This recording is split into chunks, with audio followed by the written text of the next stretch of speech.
What's going on, everybody? Welcome back to Talkin Sports with Jake. Hope we're all doing well. Start with some baseball news.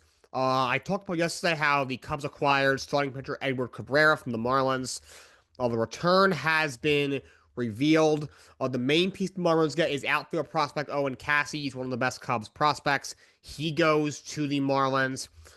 He's 23 years old. He played with the Cubs briefly last year. Only had 26 at bats and hit only 190, but was a guy who could make the Marlins opening day roster. Could be a very good player. And they have two other prospects. They get Christian Hernandez, who is a middle infielder, mainly a shortstop. And they also get a first baseman outfielder, Edgardo de Leon. As for Hernandez, he's going to be just 22 years old next year. He played in high A ball last year, 115 games, hit 252, 7 homers, 53 RBIs, 694 OPS. So he was just kind of De Leon, he's still very, very young. He is from the Dominican Republic. He's only going to be 19 years old next year. Played in rookie ball for the Cubs last year. Had 134 at bats with 276, 5 homers, 15 RBIs, a 350 on base, 500 slug, and an 853 OPS. So far, so good for him, but still going to be only 19 years old. Turns 19, I think, next month. And he's obviously still in rookie ball. So that's a trade between the Cubs and the Marlins. I think it's a good deal for the Cubs. It really loads up their rotation. Cabrera has to really focus on staying healthy. Has not been able to do that. Cubs better hope he can stay healthy. This is a very good return for the Marlins. Cassey could be in your opening day roster day one. It's a good young piece for them to build around. And then you get a potential shortstop you could see in a couple of years. And then a guy in De Leon, who might be a first baseman, might be an outfielder. Looks like last year he played mostly first base, also played some third base as well, and he played the outfield I think only one time. But he could be eventually a big bat in your lineup. That's going to be close to probably 3-4 years down the line, but still, I think it's a decent return for the Miami Marlins.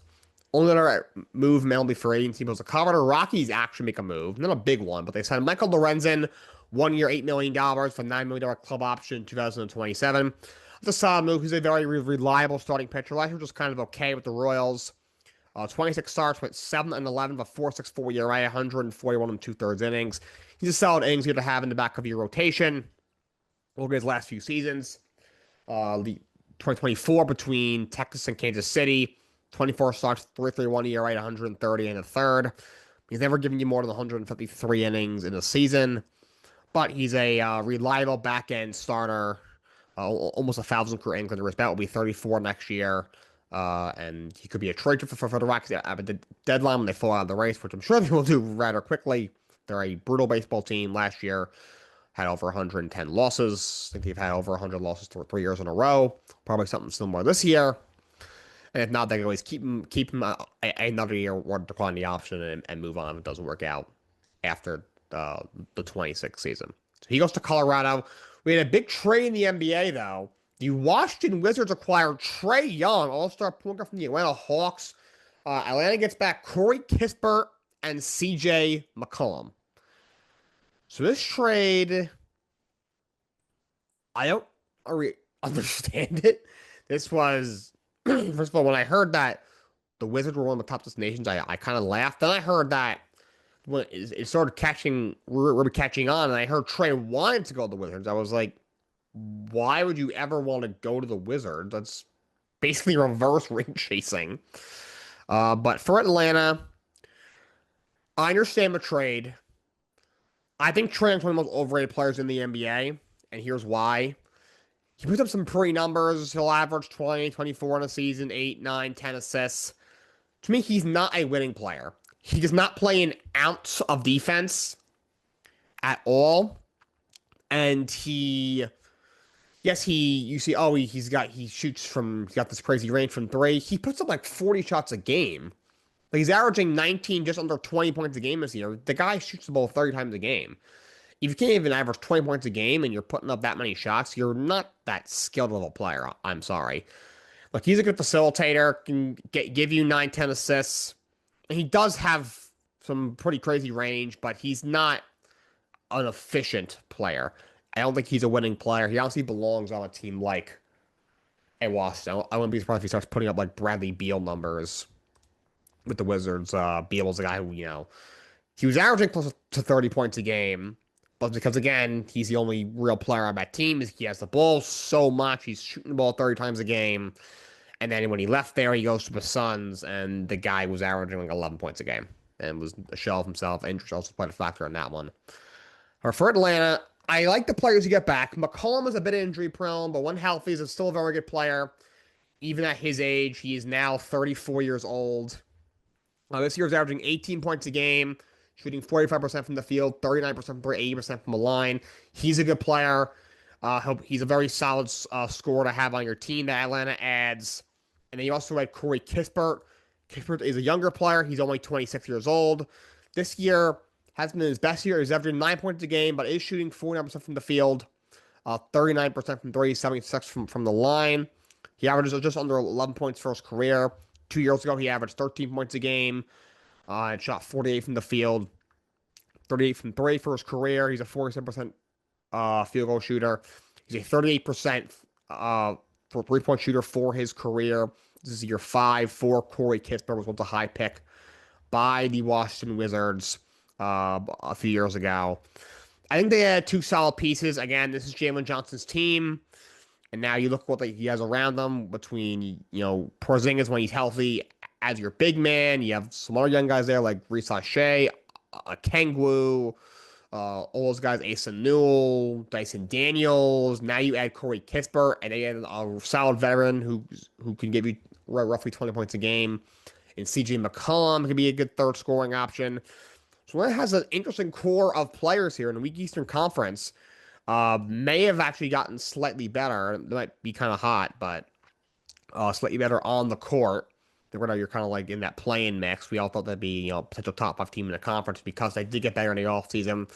Trading for Kristaps Porzingis, signing in Nickeil Alexander-Walker, all these young guys with another year under their belt. And having Jalen Johnson healthy hasn't quite worked out, but you're still a competitive team. You had those two pieces for Washington. I don't really understand it. I'm not sure what you're trying to build there. In terms of young pieces, all right, so now you have Trae with Alex Sarr, whatever Bilal Coulibaly is, the K drafted this year. Other than that, I'm not sure what else you really have going for you. But so CJ McCollum's 34 years old, no point of him being on that squad. Kispert's only 26, however, I think his ceiling's pretty limited. I think he's a solid 3-and-D piece to have, but he's not like a true building block. He's a role player. I think having Trae Young, he's probably better than both of those players, but I think in Atlanta, now you may not have a true star yet, but I think Jalen Johnson could be that in a year or two, maybe 2-3 years. For Atlanta, I wish they had gotten some draft picks back for him, but again, Trae, great at the pick and roll, but other than that, he's not that good of a shooter, doesn't play any defense. He's just not a winning player. He's got 2 years left on his deal for a lot of money. I don't think his value was that high in the middle of the season like this. I don't think his value was that high. People were, thinking there's going to be a third team involved. Maybe they'll get back all these pieces and all these first-round picks. That wasn't going to happen, but I would like to see him get at least one first-round pick back, and they didn't do that. But for the Wizards, I think I see why both sides did it. Wizards get better value overall. However, I don't really think this gonna change your fortunes. You're still gonna be a bad at basketball team. Maybe you're a touch better, but I still don't think you even make a run at the play-in. And for Atlanta, I think they realize at best we're probably going to be a playing team, first round playoff exit this year. There's no, we're not going to win a championship with Trae Young. That ship has sailed. Let's truly build around Jalen Johnson. And I think these pieces fit better now next to Jalen Johnson than Trae Young does, because with Trae Young, he's taking the ball out of Jalen Johnson's hands. A guy like CJ McCollum, he's going to be a guy who, plays off the ball, so he's not going to do that. And a guy in Corey Kispert is a role player, kind of a spot shooter guy who play a little defense. And he's not going to do it to Jalen Johnson. I think this makes sense for both sides. Before I get to game picks for the college football playoff games tonight and tomorrow, and the NFL playoff wildcard games this weekend, I'm going to do my last NFL power rankings of the season, the final NFL power rankings. At 32, I do believe New York Jets. They're just so pathetic. I do not understand how Aaron Glenn's coming back. Oh, forgot to mention, breaking news. The Miami Dolphins earlier today fired Mike McDaniel. Not sure why it took so long. The report out of the building is that Stephen Ross, the owner, met with him on Tuesday. And although he thinks he's a smart guy and a good offensive mind, that conversation left him kind of conflicted, and eventually decided that he didn't want to bring him back. Obviously, they already fired the GM during the season, and apparently had nothing to do with John Harbaugh being let go by the Ravens. And like they haven't reached out to him, which is also like a conflicting report. But I mean, I don't. It's weird because I don't think he would take my job anyway. However, I could see why a team would do it. Yeah, they gotta find out a GM first with a couple of candidates they've already interviewed. Expect decision in the next couple of days, supposedly, possibly even tomorrow. But he's been fired by the Miami Dolphins. This is the right move. He was not a good head coach. But Jets were at 32, just the worst head coach in the league with Aaron Glenn. Just brutal, brutal, brutal. They're gonna need to find some sort of quarterback play next year. That quarterback obviously isn't not on the roster, and they have a second pick. Maybe the Raiders take Dante Moore instead of Fernando Mendoza. Mendoza falls into your lap. I believe he's the better player and the better prospect. But if not, you got to make a decision. Either draft Dante Moore and take this chance again, or, wait till next year. Now you're bringing in a veteran, and who knows who that's going to be. And obviously, the roster does need some work. They could use another receiver next to Gary Wilson. They could use some pieces on defense. However, Aaron Glenn and his staff just has no clue what it's doing. At 31st, they have Las Vegas Raiders. They end up with number one pick. Obviously, you make a coaching change. Their argument's going to need a quarterback, but they have the first pick, so they can take the quarterback that they want. For them, you have a young running back in Ashton Genty. You have a star tight end Brock Bowers. I just do think Max Crosby gets traded. I think it's the right move. You're not anywhere near being competitive. You're probably 2 years away from being a year away. You give him a 3-year extension last year, trade the guy. He's not happy. You did him wrong. You've been doing him wrong for a year, but you really did him wrong, shutting him down at the end of the season. Trade him. Someone will probably give you at least a first-round pick, if not 2 first-round picks and more for him. Just completely restock the table with the draft picks and really start to retool this roster and hopefully pick the right coach. At 30th, the Arizona Cardinals. It's a dreadful end to their season. Lost their last 9 games. They're also making a coaching change for them. I'm not sure how attractive that job is. To me, it's probably the third worst job available besides Cleveland and Miami. The roster isn't very good. You don't have a quarterback. They're going to let go of Kyler. They do have a third pick in the draft, but you probably won't be able to take a quarterback. Dante Moore probably doesn't get past the Jets, though if he does, he may fall into your lap. And don't have a ton of cap space. That's a team that hasn't won a whole lot, really ever. Not ever, but not in a while. You're buried in last place in your division. You got 3 really good teams in your division, and you're the one bad team in the NFC West. But they're looking for a new coach, and they come in at 30th in this power rankings. 29th is the New York Giants. Now, they have an pretty attractive head coach opening. You have a young quarterback in Jackson Dart that has some talent for sure. First round pick this year. You have some young talent on that roster, especially on defense and even on offense with Malik Neighbors and Cam Scatabo. You just got to add a couple pieces defensively. I think you could use a little bit of help on the offensive line and just get the right coach in there. You got to get the right coach in there. Everyone's saying John Harbaugh. I really think the name should be Kevin Stefanski. The Harbaugh is a great coach. They'd be silly not to strongly consider him. And they can get the right coach in there for Jackson and for my team. I think they possibly could start to turn things around, but do I trust GM Joe Shane and the ownership group of John Mara and Steve Tisch? Not so sure. 28th is Cleveland Browns, so you win a couple of useless games that down the stretch against Pittsburgh and Cincinnati. I'm not sure if they're going to roll out Shedeur Sanders next year. They shouldn't, but again, you have the 6th pick in the draft. You're not going to be able to get a quarterback in the draft. I'm not sure what you're going to do. And again, a couple of young pieces. I like Judkins, the young running back, Judy, Howard Fainin offensively. Defensively, Myles Garrett's the best defensive player in the NFL. You have some pieces defensively. But again, that's not an attractive head coach job whatsoever. I don't really trust Andrew, but I definitely don't trust the ownership group. The offensive line is going to need to do some figuring out. Both your guards, Batonio and White, Taylor are free agents. They've had injuries piling up. They're getting older. They're going to need to at least revamp that line. Probably add another receiver, and they got to get some sort of quarterback. Like the Shador Sanders is not it, and nor is Dylan Gabriel or anybody else they have there. 27th of the Tennessee Titans, also looking for a new head coach. That's not a horrible opening. You have a young quarterback on a rookie deal, just number one pick in Cam Ward. But the rosters are so bad. Remember, you do have the fourth pick and a ton of cap space. I think they're have the most cap space in the NFL, close to $150 million to spend. However, they need it because that roster has nothing. In terms of young pieces, don't know what Cam Ward is yet. You know, the one receiver, Decay, whatever his name is, he flashed a little bit this year. Your run back duo of Tony Pollard and Touch Spears is okay. Defensively, Jeffrey Simmons is a solid defensive tackle. Other than that, there is just nothing to even sneeze at on that roster. There's just nothing there. Like they're gonna really have to spend some money and put a legit offensive line around Cam Ward, get him a downfield passing threat. It's gonna be a receiving threat as well. Because they just don't have like Calvin Ridley just isn't it. There's a 2 or 3 you can live with Calvin Ridley, but he's just not a number one downfield that scares anybody, especially at this point.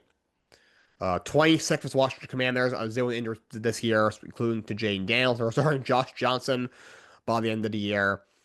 They gotta get younger. That's a very older roster, which doesn't make a lot of sense considering just came out of a rebuild and they're like kind of back in it. Doesn't make any sense, but you gotta keep Jaden Daniels upright. Gotta make sure the offensive line in front of him is healthy. You gotta get him a real number 2 receiver. I don't think Deebo Samuel has a whole lot left in the tank. They're gonna need a better running game as well. Krusky, Merritt, Chris Rodriguez is all in it. And they're going to need to be better defensively as well. Get Dan Quinton playmakers on defense. At 25th is Miami Dolphins. They really need to start over. If I were them, you'll let go of Tua. I would let go of Tyreek Hill. I don't know what he'll even give you at this point in his career coming off that injury. I would trade away Jalen Wild, see if you can get a first-round pick for him. Try and get at least a second-round pick for Devon Achane. Even try and get what you can from Mika Fitzpatrick and just start completely over. You missed your window. Start this thing completely over, hard reset. That's what's needed. We'll see what the new GM is probably at least by the start of next week, probably. And then we'll see what they pick for the head coach. But that's probably the worst head coach opening out there. Roster isn't good. It's only going to get worse. They want to playoff, give them 25 years. You're in cap hell. Not high enough pick to get a quarterback. And you're the third best team in your own division. Terrible ownership, but just a brutal head coach opening. 24 with New Orleans Saints. They announced Tyler Shuck's going to be the quarterback next year. He's played well down the stretch. I think he deserves a second season. We'll see what Kellen Moore can do. They should be out of cap hell finally. Maybe get a little bit younger. Maybe get a legit number 2 receiver than that's Chris Olave. Add some pieces on defense. And you never know. That division is really bad. So Saints only finished 2 games out of first place. 23rd is the Chiefs. Next year could be a throwaway year. Obviously, you're picking what, 9th? You have a high pick, not a high enough pick to really make a difference in a weak draft. Mahomes, I'm hearing he's going to come back for week 1, though. That could be a little bit dangerous coming off a torn ACL. They don't have a legit number 1 running back. Travis Kelce's probably retiring. He's a shell of himself anyway. This Rashee Rice, just disaster when he is off the field. Don't have a true number 1. Defensively, they're older. They're not the same on the back end and not the same up front. They got a lot of figuring out to do in the offseason. By the way, why is Matt Nagy a head coach candidate? I don't understand. 22nd is Cincinnati Bengals. I mean, look, it's simple as this. Well, first of all, I don't know why Zach Taylor and Juju Tobin are coming back.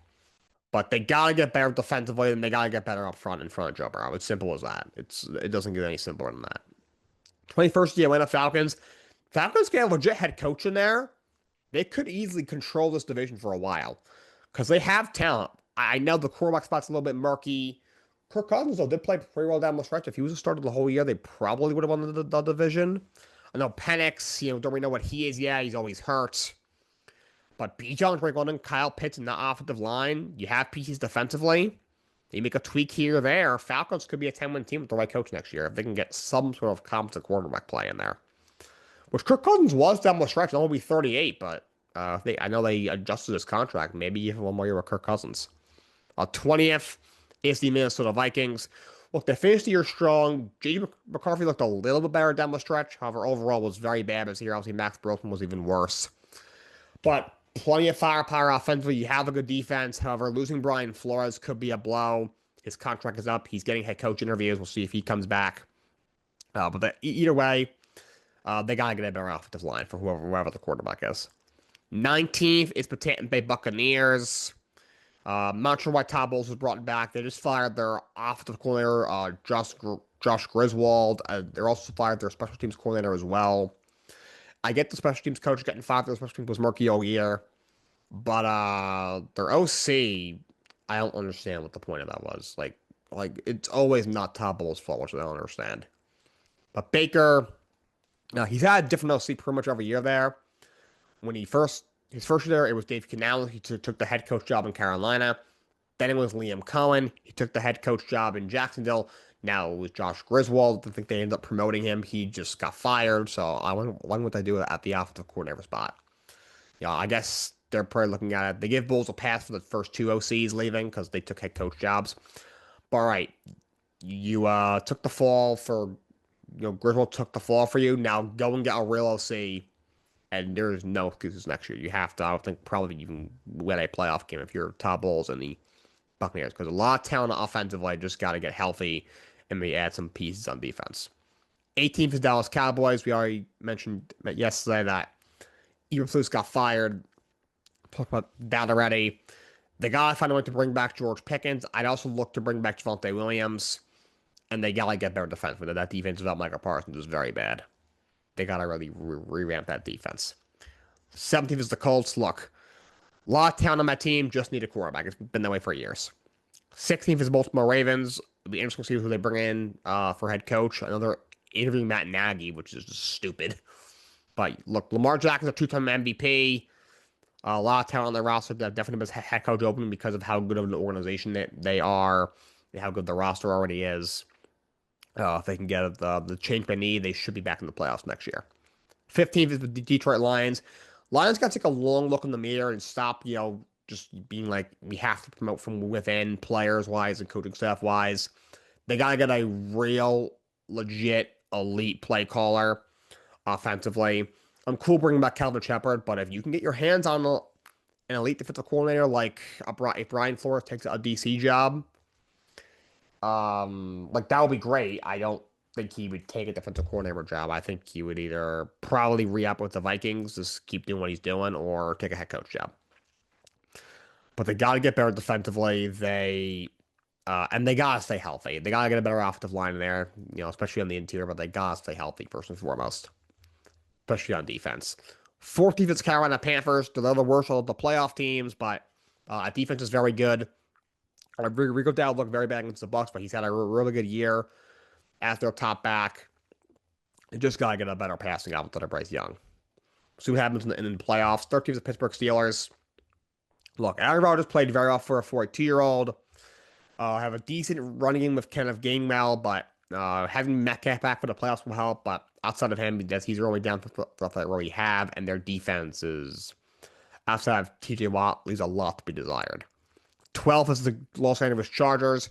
Kudos to them battling through all their injuries, still making the playoffs. Herbert, saying that, he definitely, it was helpful having the week off because the broken hand. But you have O'Marion Hampton healthy. You have some good pieces there. We'll see what happens against the Patriots. 11th is the Green Bay Packers. A lot of injuries, but Jordan Love is healthy now. Jacobs is healthy as he'll get. We'll see what happens in the matchup against the Bears. 10th is the Houston Texans. They cracked the top 10. Offensively, they're very inconsistent. Stroud was a little better than last year, but just okay. Not quite what he was in his rookie year. Not much of a running game. Nico Collins is only true downfield threat. Very shaky offensive line, but they have the best defense in the NFL. 9th is Buffalo Bills. They're kind of the opposite of the Texans. Very electric offense. Josh Allen is great. James Cook had a huge year on the ground. And although the receiving core isn't very explosive, but their defense is just terrible. They can't really stop anybody. Eighth is the Philadelphia Eagles. They're closer to the Texans now. That defense is fantastic, probably top five in the NFL. But offensively, they've been struggling pretty much all year. Hurts has not had a good year. Their running game hasn't been the same. The offensive line has missed Lane Johnson. Also, A.J. Brown's been frustrated. The play calling hasn't been good. I mean, Sirianni and Kevin Patullo, they come in at eighth. Seventh is the Chicago Bears. I mean, look, I don't think Caleb is all that great. I still believe in him. But a lot of weapons offensively. Offensive line was a lot better. But defensively, you're just so flawed. And they can't stop anybody. They probably have the worst pass defense in the NFL. Definitely the worst in this playoffs. Sixth is the San Francisco 49ers. Like, this is a really good team. They're very battle tested. You played through injuries all year. Purdy's healthy. Also, McCaffrey stayed healthy. I think you'll have Ricky Pearsall for the playoff game. George Kittle is healthy. You have Jauan Jennings and everybody. Problem is you have nothing defensively. You have no pass rush whatsoever. But offensively, you can score a lot of points. At five, I have the Jacksonville Jaguars. I think they are a top five team in the NFL. Trevor Lawrence played very well down the stretch. Kudos to him. They can run the ball. They can pass the ball. BTJ was better down the stretch. Rashica, he was a great pickup for them. Brenton Strange getting healthy was huge. And that defense is really good. If ever underrated, the best red defense in the NFL. I think they have a shot to at least win a playoff game this year. Fourth is the LA Rams, even though they're a wild card. Stafford, I believe, is the MVP of the league. They got plenty of weapons. That defense is great. A very well coached team with Sean McVay and Chris Shula and company. At third, with Denver Broncos. Look, they seem a bit fraudulent, but this year's been so crazy, it's hard to rank these teams. Bo Nix has been very clutch this year. Still a solid running in with RJ Harvey. And that defense is ferocious, top three in the league. Second is New England Patriots. They had a very easy schedule this year. I don't think Drake May is the MVP, but he was very good this year. You can run the ball. They're very explosive with Trevion Henderson. Will Campbell back, which will help a lot on the offensive line. And defensively, they're a little bit inconsistent, but you have a pretty good defensive line. You have a good secondary, and getting back Milton Williams up front will help them against the run, for sure. And number one is the Seattle Seahawks, best team in the NFL. Sam Darnold had a career year. Great running game with Zach Charbonnet. Kenneth Walker is very explosive. JSN's going to be off the player of the year. By the way, I meant Jacoby Myers for the Jaguars. My apologies. Rashica, he was the Seahawks addition. He was really good for them. And defensively, they're just incredibly talented. I think the second best defense in the NFL behind the Houston Texans. Probably the best in the NFC against the run. And their secondary is also very good. Mike McDonald should definitely be a head coach of the year candidate. So let's talk some college football game picks for the semifinals. We have the Ole Miss and Miami game in the Fiesta Bowl. That is tonight at 7:30 on ESPN. Number 6 Ole Miss against number 10 Miami. I'm going to take Ole Miss. The story is great. They seem to believe in each other. They have this magic about them, which you really need, this late in this playoff. Trinidad Sheamus is playing out of his mind. That kid Lacey is incredible. They don't got much of a defense over Miami. They can run the ball very well, but Carson Beck is not a very good quarterback. I do have a good offensive line, and they're great defensively, but kind of clash of styles. Ole Miss is a team that's going to throw the ball all over the yard, high flying. Miami's team that's going to hit you in the mouth, lean on their running game and play elite defense. I'll say Ole Miss sneaks by them, and what's going to be considered an upset because Miami is favored by a field goal, but it should be a close game. And then tomorrow in the Peach Bowl at 7:30 on ESPN is Indiana against number 5 Oregon. I'm going to take Indiana in this game. I don't see anybody beating them. They're just too good for them. Nanda Mendoza is really good. They can do everything. They can hurt you to a variety of ways. They have a great offensive line. They're great defensively, elite pass rush, elite coach team with Kurt Signetti. He's done a great job building a legit culture, even in the NIL era. I have Indiana winning this game probably by 10, maybe even 14 points. They definitely cover the 3.5 point spread. But let's get to the NFL. Wild card weekend starts on Saturday in the NFL. Saturday at 4:30 on Fox. Rams and Panthers. I'm going to take the Rams. 10.5 point line is kind of ridiculous for a playoff game. That's weird even looking at. I get it. Carolina's 8-9. They shouldn't have, the NFC South was a joke this year, as it always is. But I can see them keeping it close because of how good their defense is. They can run the football. You got the Rams play their, playing in the cold.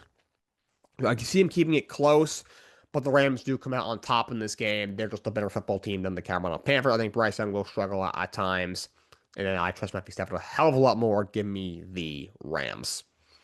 Packers and Bears, Saturday night at 8 o'clock on Prime Video. I'm going to take Green Bay. They should have beaten them a couple of weeks ago at Soldier Field. If he had just gotten the onside kick, if Drew Love stays healthy, I think they win that game. Assuming he stays healthy the whole game, I think Green Bay is a more experienced squad. And they beat the Bears at Soldier Field. Sunday at 1 o'clock, it is Bills and Jaguars. I'm going to take the Jaguars. The Bills are favored by 1.5 right now, but Jacksonville has played really well all year. He won 13 games. Trevor Lawrence, last playoff round, remember, he had that crazy come from behind winning against the Chargers. Give the Chiefs a run for their money. I think he keeps up the good work. I think they'll be able to slow down James Cook and limit the Bills' offense, and I don't think the Bills will be able to stop them much. I think the Jaguars win, and the Bills have a very disappointing first-round playoff exit, which will lead to some difficult conversations in Buffalo. 4:30 on Fox. By the way, the Bills game's also on CBS. 4:30 on Fox. 49ers and Eagles. This could be the best game out there. A lot of times the first-round games aren't great, but I'm going to take the Niners in this game. I know they don't play great. I know, they're playing in cold weather, which could be tough for a California team, but the Philadelphia Eagles, I don't trust their offense. Granted, their defense isn't very good, but still don't trust their offense. Don't trust the play calling there. Not sure be able to score a lot of points. They're very, very experienced. I think they knock out the defending champs in round one.